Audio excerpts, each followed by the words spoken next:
Where the Red Fern Grows, Day 5. On entering the store, they stopped and glared at me. Reuben walked over to the counter. Rainey came over to me.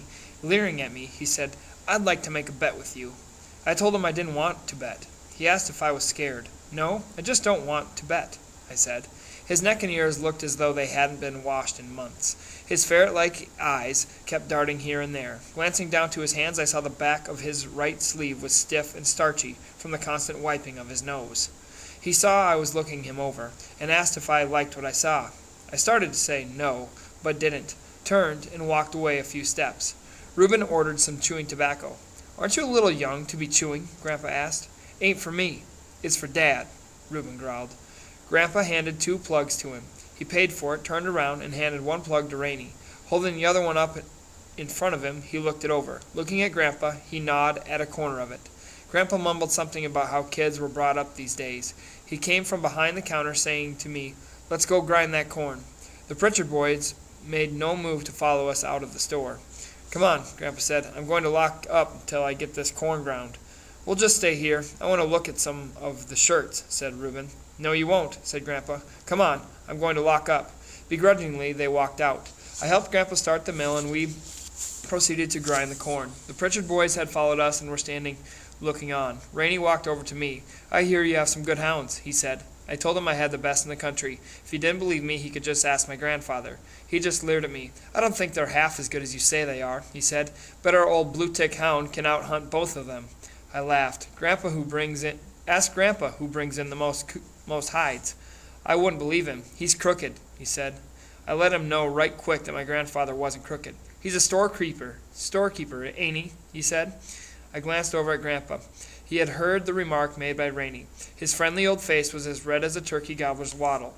The last of my corn was just going through the grinding stones. Grandpa pushed a lever to one side, shutting off the power. He came over and said to Rainey, "What do? Just go around looking for trouble? What do you want, a fight?" Reuben sidled over. "This ain't none of your business," he said. "Besides, Rainey's not looking for a fight. We just want to make a bet with him." Grandpa glared at Reuben. "Any bet you would make sure would be a good one, all right. What kind of bet?" Reuben spat a mouthful of tobacco juice on the clean floor. He said, "Well, we've heard so much about them hounds of his. We just think it's a lot of talk and lies. We'd like to make a little bet, say about $2. I'd never seen my old grandfather so mad. The red had left his face. In place was a sickly, paste gray color. The kind old eyes behind the glasses burned with a fire I had never seen. In a loud voice, he asked, "Bet on what?" Reuben spat again. Grandpa's eyes followed the brown stain in its arc until it landed on the clean floor and splattered. With a leering grin on his ugly, dirty face, Reuben said, "Well, we got an old coon up in our part of the country that's been there a long time. Ain't no dog yet ever been smart enough to tree him. And Rainey broke into the conversation. "He ain't just an ordinary coon. He's an old-timer. Folks call him the ghost coon. Believe me, he is a ghost. He just runs hounds long enough to get them all warmed up, then climbs a tree and disappears. Our old blue hound has treed him more times than—" Reuben told Rainey to shut up and let him do the talking. Looking over at me, he said, "What do you say? Want to bet $2 your hounds can tree him?" I looked at my grandfather, but he didn't help me. I told Reuben I didn't want to bet, but I was pretty sure my dogs could tree the ghost coon. Rainey butted in again. "What's the matter? You yellow?" I felt the hot blood rush into my face. My stomach felt like something alive was crawling in it. I doubled up my right fist and was on the point of hitting Rainey in one of his eyes when I felt my grandfather's hand on my shoulder. I looked up. His eyes flashed as he looked at me. A strange little smile was tugging at the corner of his mouth. The big artery in his neck was pounding out and in. It reminded me of a young bird that had fallen out of a nest and lay dying on the ground. Still looking at me, he reached back and took his billfold from his pocket, saying, "Let's call that a bet." Turning to Reuben, he said, "I'm going to let him call your bet, but now, you listen. If you boys take him up there to hunt the ghost coon and jump on him and beat him up, you're sure going to hear from me. I don't mean maybe. I'll have both of you taken to Tahlequah and put in jail. You had better believe that." Reuben saw he had pushed my grandfather far enough. Backing up a couple of steps, he said, "We're not going to jump on him. All we want to do is make a bet." Grandpa handed me 2 $1 bills, saying to Reuben, "You hold your money and he can hold his. If you lose, you had better pay off." Looking back to me, he said, "Son, if you lose, pay off." I nodded my head. I asked Reuben when he wanted to come up for the hunt. He thought a minute. You know where that old log slide comes out from the hills onto the road? He asked. I nodded. Well, meet you there tomorrow night about dark, he said.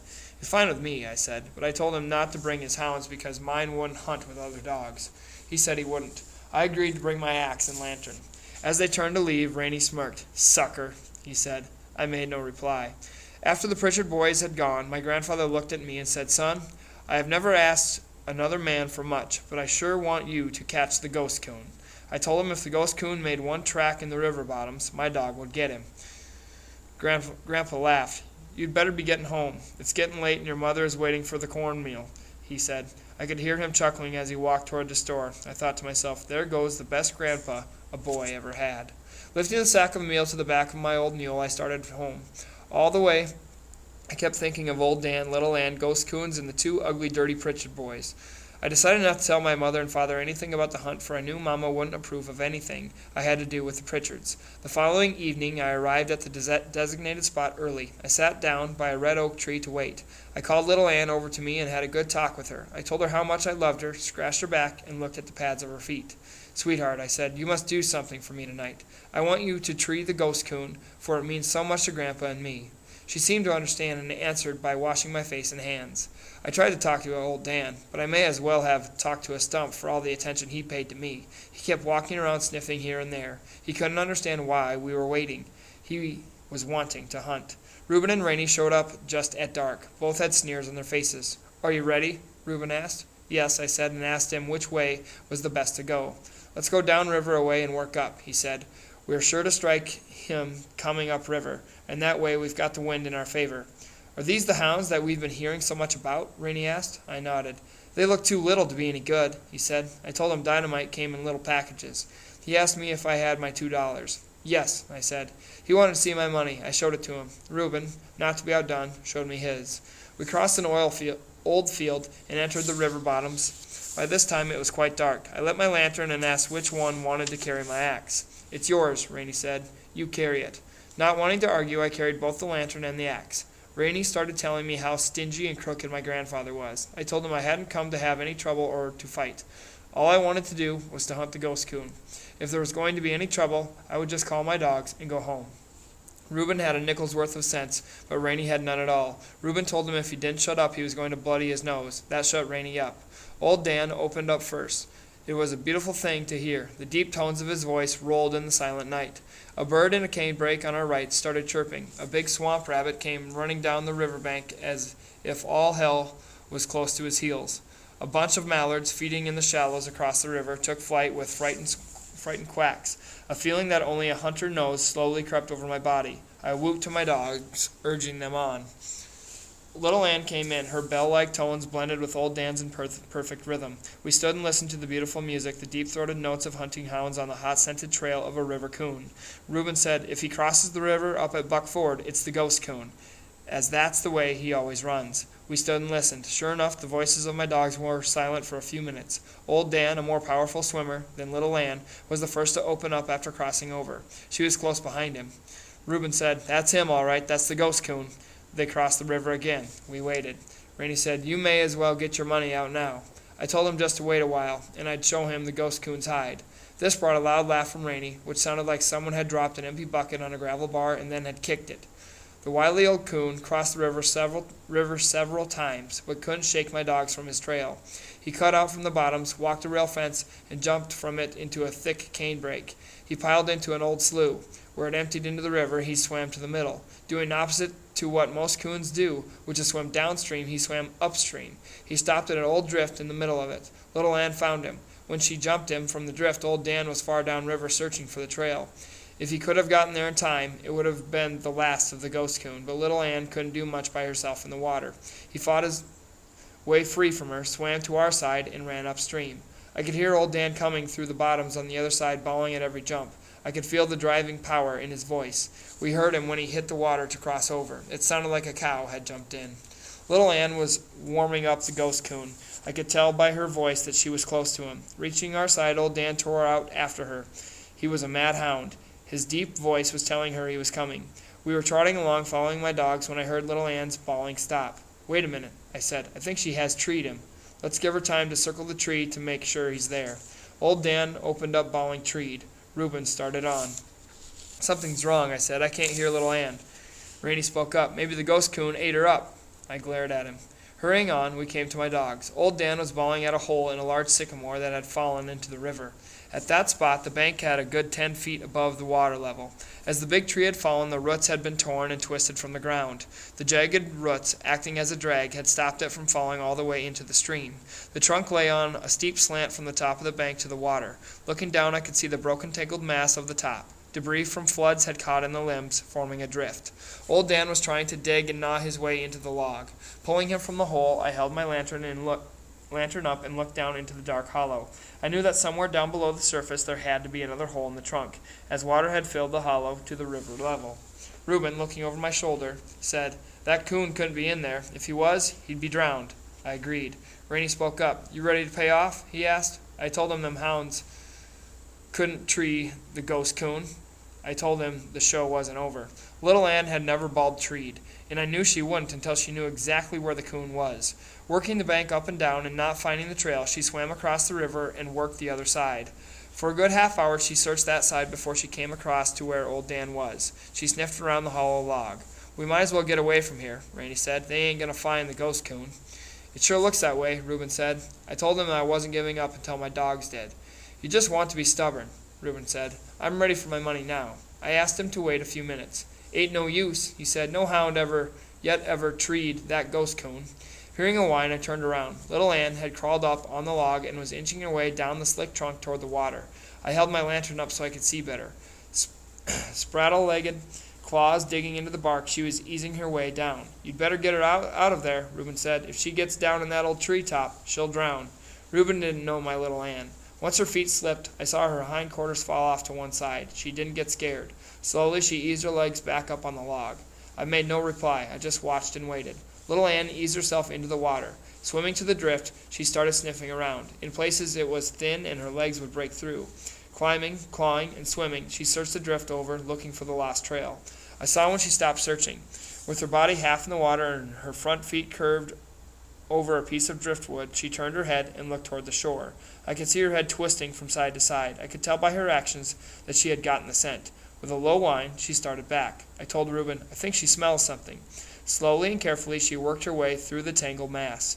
I lost sight of her when she came close to the undermined bank. She wormed her way under the overhang. I could hear her clawing and wallowing around, and then all hell broke loose. Out from under the bank came the biggest coon I had ever seen, the ghost coon. He came out right over little Ann. She caught him in the old treetop. I knew she was no match for him in that tangled mass of limbs and logs. He fought his way free and swam for the opposite bank. She was right behind him. Old Dan didn't wait, look, or listen. He piled off the 10-foot bank and disappeared from sight. I looked for him. I knew he was tangled in debris under the surface. I started to take off my overalls, but stopped when I saw his red head shoot up out of the water. Bawling and clawing his way free of the limbs and logs, he was on his way. On reaching midstream, the ghost coon headed downriver with little Ann still on his trail. We ran down the riverbank. I could see my dogs clearly in the moonlight. The ghost coon was about 15 feet ahead of little Ann. About 25 yards behind them came old Dan, trying so hard to catch up. I whooped to them. Reuben grabbed a pole, saying, "He may come out on this side." Knowing the ghost coon was desperate, I wondered what he would do. Reaching a gravel bar below the high bank, we ran out on it to the water's edge. Then the ghost coon did something that I never expected. Coming even with us, he turned from midstream and came straight for us. I heard Reuben yell, "Here he comes!" He churned his way through the shallows and ran right between us. Reuben swung his pole, missed the coon, and almost hit little Ann. The coon headed for the river bottoms with her right on his heels. The bawling of little Ann and our screaming and hollering made so much noise I didn't hear old Dan coming. He tore out of the river, plowed into me, and knocked me down. We ran through the bottoms, following my dogs. I thought the ghost coon was coming back to the sycamore log, but he didn't. He ran upriver. While hurrying after them, I looked over at Rainey. For once in his life, I think he was excited. He was whooping and screaming and falling over logs and limbs. I felt good all over. Glancing over at me, Rainey said, "They ain't got him yet."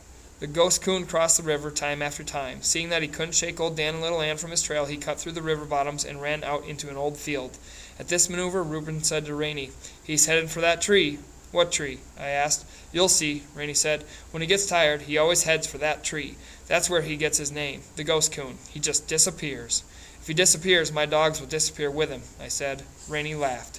I had to admit one thing. The Pritchard boys knew the habits of the ghost coon. I knew he couldn't run all night. He had already far surpassed any coon I had ever chased. "They're just about there," Reuben said. Just then I heard old Dan bark treed. I waited for little Ann's voice. I didn't hear her. I wondered what it could be this time. "He's there all right," Reuben said. "He's in that tree." "Well, come on," I said. "I want to see that tree." "You might as well get your money out," Rainey said. I told him he had said that once before, back on the riverbank. Chapter 13. Coming up to the tree, I could see it was a huge bur oak. It wasn't tall. It was just the opposite, rather low and squatty.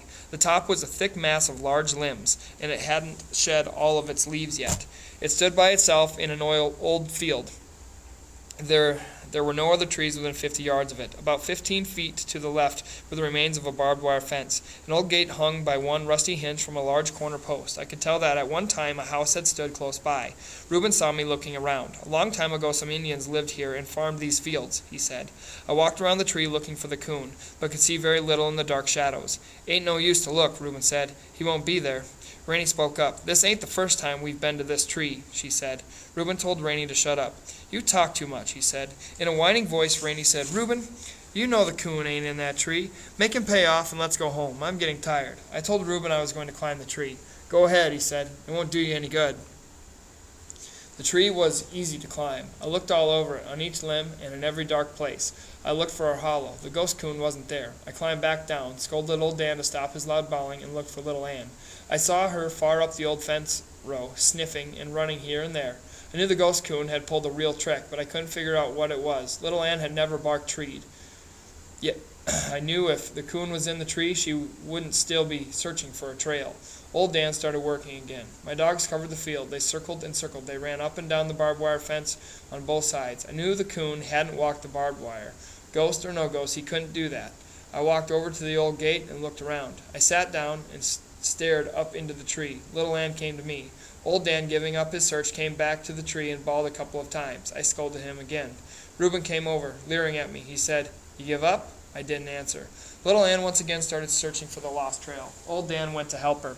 Rainey said, "I told you that you couldn't tree the ghost coon. Why don't you pay off so we can go home?" I told him I hadn't given up yet. My dogs were still hunting. When they gave up, I would too. Reuben said, "Well, we're not going to stay here all night." Looking back to the tree, I thought perhaps I had overlooked something. I told Reuben I was going to climb again.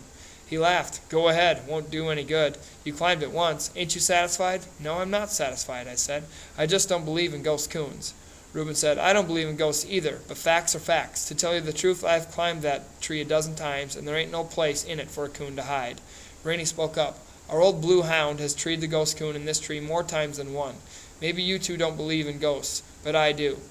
Why don't you pay off so we can get away from here?" "I'll climb it one more time," I said. "If I can't find him, I'll pay off." Climbing up again, I searched and searched. When I got through, I knew the ghost coon wasn't in that tree. When I came down, I saw my dogs had given up.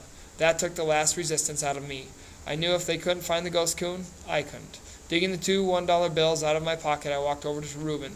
Little Ann was by my side. I handed my money over, saying, "Well, you want it fair and square." With a grin on his face, Reuben took my money. He said, "I bet this'll break your old grandpa's heart." I didn't reply. Reaching down, I caught little Ann's head in my hands. Looking into her warm, friendly eyes, I said, "It's all right, little girl. We haven't given up yet. We'll come back. We may never catch the ghost coon, but we'll run him until he leaves the country." She licked my hands and whined. A small breeze began to stir. Glancing up into the tree, I saw some leaves shaking. I said to Reuben, "Looks like the wind is coming up. It might blow up a storm. We'd better be heading for home." Just as I turned, I saw little Ann throw up her head and whine. Her body grew stiff and taut. I watched her. She was testing the wind. I knew she had scented something in the breeze. Stiff-legged, head high in the air, she started walking toward the tree. Almost there, she turned back and stopped. I knew she had caught the scent, but could only catch it when a breeze came. Looking at Reuben, I said, "I haven't lost that $2 yet." Another breeze drifted out of the river bottoms. Little Ann caught the scent again. Slowly she walked straight to the large gate post, reared up on it with her front feet, and bawled the most beautiful tree bark I ever heard in my life. Old Dan, not understanding why little Ann was bawling, stood and looked. He walked over to the post, reared up on it, and sniffed. Then, raising his head, he shook the dead leaves in the bur oak tree with his deep voice. I looked at Rainey, laughing. I said, "There's your ghost coon. Now what do you think of my dogs?" For once, he made no reply. Going over to the post, I saw it was a large black locust, put there many years ago to hang the gate. Looking up at the tree, I saw how the ghost coon had pulled this trick. One long limb, ran out and hung directly over the gate. It was a drop of a good 12 feet from the branch to the top of the gate post, but I knew we weren't after any ordinary coon. This was the ghost coon. I said to Reuben, "Boost me up and I'll see if the post is hollow." After breaking off a long Jimson weed to use as a prod, I got up on Reuben's shoulder and he raised me up. The post was hollow. Not knowing how far down the hole went, I started the switch down. After halfway, I felt something soft. I gave it a hard jab. I heard him coming. He boiled out right in my face. I let go of everything. Hitting the ground, I rolled over on my back and looked up. For a split second, the ghost coon stayed on top of the post, and then he jumped. My dogs were on him in the instant he hit the ground. The fight was on. I knew the coon didn't have a chance, as he wasn't in the waters of the river. He didn't give up easily, even though he was on dry land. He was fighting for his life, and a good account he gave. He fought his way to freedom and made it back to the bur oak tree. He was a good 6 feet up the side when old Dan, leaping high in the air, caught him and pulled him back down. At the foot of the tree, the fight went on. Again the ghost coon fought his way free. This time he made it and disappeared in the dark shadows of the tree.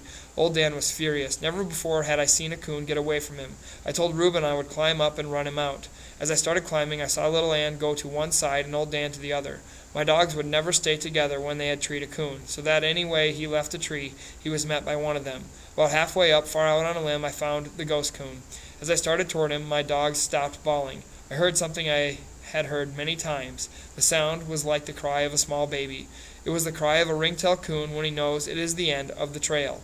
I never liked to hear this cry, but it was all in the game, the hunter and the hunted. As I sat there on the limb, looking at the old fellow, he cried again. Something came over me. I didn't want to kill him. I hollered down and told Reuben I didn't want to kill the ghost coon. He hollered back, "Are you crazy?" I told him I wasn't crazy, I just didn't want to kill him. I climbed down. Reuben was mad. He said, "What's the matter with you?" "Nothing," I told him. I just don't have the heart to kill the coon." I told him there were plenty more. Why kill him? He had lived here a long time, and more than one hunter had listened to the voices of his hounds bawling on his trail. Rainey said, "He's chicken-livered, that's what it is." I didn't like that, but not wanting to argue, I didn't say anything. Reuben said, "I'll go up and run him out." "I won't let my dogs kill him," I said. Reuben glared at me. "I'm going up and run that coon out," he said. "If you stop your dogs, I'm going to beat you half to death." "Do it anyway, Reuben," Rainey said. "I've a good mind to," said Reuben. Just as Reuben started to climb the tree, old Dan growled. He was staring into the darkness. Something was coming. "What's that?" I asked. "I don't know," Reuben said. "Don't sound like anything I ever heard." "It's ghosts," Rainey said. "Let's get away from here." An animal was coming out of the darkness. It was walking slowly in an odd way, as if it were walking sideways. The hair on the back of my neck stood straight out. As the animal came closer, Rainey said, "Why, it's old Blue. How did he get loose?" It was a big blue-tick hound. Around his neck was a piece of rope about 3 feet long. One could see that the rope had been gnawed in two. The frayed end had become entangled in a fair-sized dead limb. Dragging the limb was what made the dog look so odd. I felt much better when I found out what it was. The blue-tick hound was like the Pritchards, mean and ugly. He was a big dog, tall and heavy. His chest was thick and solid. He came up growling. The hair on his back was standing straight up. He walked stiff-legged around old Dan, showing his teeth. I told Rainey he had better get hold of his dog, or there was sure to be a fight. "You better get a hold of your dog," he said. "I'm not worried about old Blue. He can take care of himself." I said no more. "Don't make no difference now whether you kill the ghost coon or not," Reuben said. "Old Blue will take care of him." I knew the killing of the coon was out of my control, but I didn't want to see him die. I said to Reuben, "Just give back my $2 and I'll go home. I can't keep you from killing him, but I don't have to stay and see it." "Reuben, don't give him the money," Rainey said. "He ain't killed the ghost coon." "That's right," Reuben said. "You ain't, and I wouldn't let you now, even if you wanted to." I told him my dogs had treed the ghost coon, and that was the bet, to tree the ghost coon. "No, it wasn't," Reuben said. "You said you would kill him." "It was no such thing," I said. "I've done all I said I would." Reuben walked up in front of me. He said, "I ain't going to give you the money. You didn't win it fair. Now what are you going to do about it?" I looked into his mean eyes. I started to make some reply, but decided against it. He saw my hesitation and said, "You better get your dogs and get out of here before you get whipped." In a loud voice, Rainey said, "Bloody his nose, Reuben." I was scared. I couldn't whip Reuben. He was too big for me. I started to turn and leave when I thought of my grandfather had told them. "You had better remember what my grandpa said," I reminded them. "He'll do just what he said he would." Reuben didn't hit me. He just grabbed me and with his brute strength threw me down on the ground. He had me on my back with my arms outspread. He had a knee on each arm. I made no effort to fight back. I was scared. "If you say one word to your grandpa about this," Reuben said, "I'll catch you hunting some night and take my knife to you." Looking up into his ugly face, I knew he would do just what he said. I told him to let me up, and I would go and not say anything to anyone. "Don't let him up, Reuben," Rainey said. "Beat the hell out of him, or hold him down and let me do it." Just then I heard the growling and a commotion off to one side. The blue hound had finally gotten a fight out of old Dan. Turning my head sideways, I could see them standing on their hind legs, tearing and slashing at each other. The weight of the big hound pushed old Dan over. I told Reuben to let me up so we could stop the fight. He laughed. "While my dog is whipping yours, I think I'll just work you over a little." So saying, he jerked my cap off and started whipping me in the face with it. I heard Rainey yell, "Reuben, they're killing old Blue." Reuben jumped off me. I clambered up and looked over to the fight. What I saw thrilled me. Faithful little Anne, girl though she was, had gone to the assistance of old Dan. I knew my dogs were very close to each other. Everything they did was done as a combination, but I never expected this. It was a very rare occasion for a girl dog to fight another dog, but fight she did. I could see that little Anne's jaws were glued to the throat of the big hound. She would never loosen that deadly hold until the last breath of his life was gone. Old Dan was tearing and slashing at the soft belly. I knew the destruction his long, sharp teeth were causing. Again Rainey yelled, "Reuben, they're killing him. They're killing old Blue. Do something quick." Reuben darted over to one side, grabbed my axe from the ground, and said in a loud voice, "I'll kill them dang hounds." At the thought of what he was going to do with the axe, I screamed and ran for my dogs. Reuben was about 10 feet ahead of me, bent over, running with the axe held out in front of him. I knew I could never get to them in time. I was screaming, "No, Reuben, no!" I saw the small stick when it whipped up from the ground as if it were alive. It caught between Reuben's legs. I saw him fall. I ran on by. Reaching the dogfight, I saw the big hound was almost gone. He had long since ceased fighting. His body lay outstretched full length on the ground. I grabbed old Dan's collar and pulled him back. It was different with little Anne. Pull as I might, she wouldn't let go of the hound's throat. Her jaws were locked. I turned old Dan loose, and getting a straddle of little Anne, I pried her jaws apart with my hands. Old Dan had darted back in. Grabbing his collar again, I pulled them off to one side. The blue hound lay where he was. I thought perhaps he was already dead, and then I saw him move a little. Still holding my dogs by their collars, I looked back. I couldn't understand what I saw. Reuben was laying where he had fallen. His back was toward me, and his body was bent in a U shape. Rainey was standing on the other side of him, staring down. I hollered and asked Rainey, "What's the matter?" He didn't answer. He just stood as though in a trance, staring down at Reuben. I hollered again. He still didn't answer. I didn't know what to do. I couldn't turn my dogs loose. They would go for the hound again. Again I hollered at Rainey, asking him to come and help me. He neither moved nor answered. I had to do something.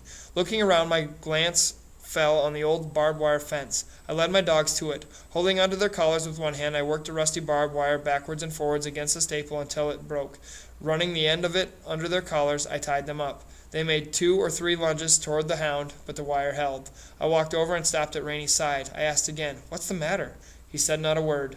I could see that Rainey was paralyzed with fright. His mouth and eyes were opened wide, and his face was as white as chalk. I laid my hand on his shoulder. At the touch of my hand, he jumped and screamed. Still screaming, he turned and started running. I watched him until he disappeared in the darkness. Looking down at Reuben, I saw what had paralyzed Rainey. When Reuben had tripped, he had fallen on the axe. As it entered his stomach, the sharp blade had sunk to the eye of the double-bitted axe. Turning my back to the horrible sight, I closed my eyes. The muscles of my stomach knotted and jerked. A nauseating sickness spread over my body. I couldn't look at him. I heard Reuben whisper. Turning around, I knelt down by his side with my back to the axe. I couldn't understand what he was whispering. Kneeling down closer, I heard and understood. In a faint voice, he said, "Take it out of me." I hesitated. Again he pleaded, "Please, take it out of me." Turning around, I saw his hands were curled around the protruding blade as if he himself had tried to pull it from his stomach. How I did it, I'll never know. Putting my hands over his and pressing down, I pulled the axe from the wound. The blood gushed. I felt the warm heat as it spread over my hands. Again the sickness came over me. I stumbled to my feet and stepped back a few paces. Seeing a movement from Reuben, I thought he was going to get up. With his hands he pushed himself halfway up. His eyes were open wide, staring straight at me. Stopping in his effort of getting up, still staring at me, his mouth opened as if to say something. Words never came. Instead, a large red bubble slowly worked its way out of his mouth and burst. He fell back to the ground. I knew he was dead. Scared, not knowing what to do, I called for Rainey. I got no answer. I called his name again and again. I could not get no reply. My voice echoed in the darkness of the silent night. A cold chill ran over my body. I suppose it is natural at a time like that for a boy to think of his mother. I thought of mine. I wanted to get home. Going over to my dogs, I glanced to where the blue hound was. He was trying to get up. I was glad he wasn't dead. Picking up my lantern, I thought of my axe. I left it. I didn't care if I never saw it again. Knowing I couldn't turn my dogs loose, I broke off enough of the wire to lead them. As I passed under the branches of the bur oak tree, I looked up into the dark foliage. I could see the bright eyes of the ghost coon. Everything that had happened on this terrible night was because of his very existence, but it wasn't his fault. I also knew he was a silent witness to the horrible scene. Behind me lay the still body of a young boy. On my left, a blue-tick hound lay torn and bleeding. Even after all that had happened, I could feel no hatred for the ghost coon and was not sorry I had let him live. Arriving home, I awakened my mother and father. Starting at my grandfather's mill, I told everything that had happened. I left nothing out. My mother had started crying long before I had completed my story. Papa said nothing, just sat and listened. When I had finished, he kept staring down at the floor in deep thought. I could hear the sobbing of my mother in silence. I walked over to her. She put her arms around me and said, "My poor little boy." Getting to his feet, Papa reached for his coat and hat. Mama asked him where he was going. "Well, I'll have to go up there," he said. "I'm going to get Grandpa, for he is the only man in the country that has authority to move the body." Looking at me, he said, "You go across the river and get old man Lowry, and you may as well go on up and tell the Bufords, too. Tell them to meet us at your grandfather's place." I hurried to carry the sad message. The following day was a nasty one. A slow, cold drizzle had set in. Feeling trapped indoors, I prowled from room to room. I couldn't understand why my father hadn't come back from the Pritchards. I sat by the window and watched the road. Understanding my feelings, Mama said, "Billy, I wouldn't worry. He'll be back before long. It takes time for things like that." "I know," I said, "but you would think he would have been back by now." Time dragged slowly by. Late in the afternoon, I saw Papa coming. Our old mule was jogging along. Water was shooting out from under his feet in small squirts at every step. Papa had tied the halter rope around the mule's neck. He was sitting humped over with his hands jammed deep in the pockets of his patched and worn mackinaw. I felt sorry for him. He was soaking wet, tired, sleepy, and hungry. Telling Mama, "Here he is," I grabbed my jumper and cap and ran out to the gate and waited. I was going to ask him what had happened at the Pritchards, but on seeing his tired face and wet clothes, I said, "Papa, you had better go in to the fire. I'll take care of the mule and do the feeding and milking." "That would be fine," he said. After doing the chores, I hurried to the house. I couldn't wait any longer. I had to find out what had happened. Walking into the front room, I saw my father had changed clothes. He was standing in front of the fireplace drinking coffee. "Boy, that's bad weather, isn't it?" he said. I said it was, and asked him about Reuben. "We went to the old tree and got Reuben's body," Papa said. "We were on our way back to the Pritchards when we met them. They were just this side of their place. They had started to look for him. Rainey had been so dazed when he got home they couldn't make out what he was trying to tell them, but they knew it must have been something bad. They wanted to know what had happened. I did my best to explain the accident. It hit old man Pritchard pretty hard. I felt sorry for him." Mama asked how Mrs. Pritchard was taking it. Papa said he didn't know, as he never did get to see any of the women folks. He said they were the funniest bunch he had ever seen. He couldn't understand them. There wasn't one tear shed that he could see. All of the men had stayed out at the barn. They never had invited in for a cup of coffee or anything. Mama asked when they were to have the funeral. "They have their own graveyard right there on the place," Papa said. "Old man Pritchard said they would take care of everything and didn't want to bother people. He said it was too far for anyone to come, and it was bad weather too." Mama said she couldn't help feeling sorry for Mrs. Pritchard and wished they were more friendly. I asked Papa about Rainey. Papa said, "According to what old man Pritchard said, Rainey just couldn't seem to get over the shock. They were figuring on taking him into town to see the doctor." In a stern voice, Papa said, "Billy, I don't want you fooling around with the Pritchards any more. You have plenty of country around here, so you don't have to go there to hunt." I said I wouldn't. I felt bad about the death of Reuben. I didn't feel like hunting and kept having bad dreams. I couldn't forget the way he had looked at me just before he died. I moped and wandered around in a daze. I wanted to do something but didn't know what it was. I explained my feelings to my mother. She said, "Billy, I feel the same way and would like to do something to help, but I guess there's nothing we can do. There are people like the Pritchards all through the hills. They live in little worlds of their own and are all alone. They don't like to have outsiders interfere." I told my mother I had been thinking about how dangerous it was to carry an axe while hunting, and I had decided I'd save a few coon hides and get a good gun. Boy, just shouldn't have mentioned getting a gun. Mother got sitting head mad. You're not getting a gun, she said. I won't have that at all. I told you a long time ago you could have one when you are 21 years old, and I mean just that. I worry enough with you out there in the hills all hours of the night running and jumping, but I couldn't stand it if I knew you had a gun with you. No, sir. You can just forget about a gun. Yes, Mama, I said, and sulked off to my room. Lying on my bed, still trying to figure out what I could do to help, I glanced over to the wall. There, tied in a small bundle, was just what I needed. Some time back, my sisters had made some flowers for Decoration Day. They had given me a small bouquet for my room. Taking them down, I could see they had faded a little and looked rather old, but they were still pretty. I blew the dust off and straightened the crinkled petals. Putting them inside my shirt, I left the house. I hadn't gone far when I heard something behind me. It was my dogs. I tried to tell them I wasn't going hunting. I just had a little business to attend to, and if they would go back, I'd take them out that night. It was no use. They couldn't understand. Circling around through the flats, I came to the hollow above the Pritchard's place. Down below me, I could see the graveyard and the fresh mound of dirt. As quietly as I could, I started easing myself down the mountainside. Old Dan loosened a rock. The further it bounced, the louder it got. It slammed up against a post oak tree and sounded like a gunshot. I held my breath and watched the house. No one came out. I glared at old Dan. He wagged his tail, and just to show off, he sat down on his rear and started digging at a flea with his hind leg. The way his leg was thumping in the leaves, anyone could have heard it for a mile. I waited until he quit thumping before starting on. Reaching the bottom, I had about 20 yards of clearing to cross, but the grass and bushes were pretty thick. Laying down on my stomach with my heart beating like a trip hammer, I wiggled my way to Reuben's grave. I laid the flowers on the fresh mound of earth and then turned around and scooted for the timber. Just as we reached the mountaintop, my foot slipped and I kicked loose a large rock. Down the side of the mountain it rolled. This time the blue tick hound heard the noise. He came out from under the house bawling. I heard a door slam, and Mrs. Pritchard came out. She stood looking this way and that.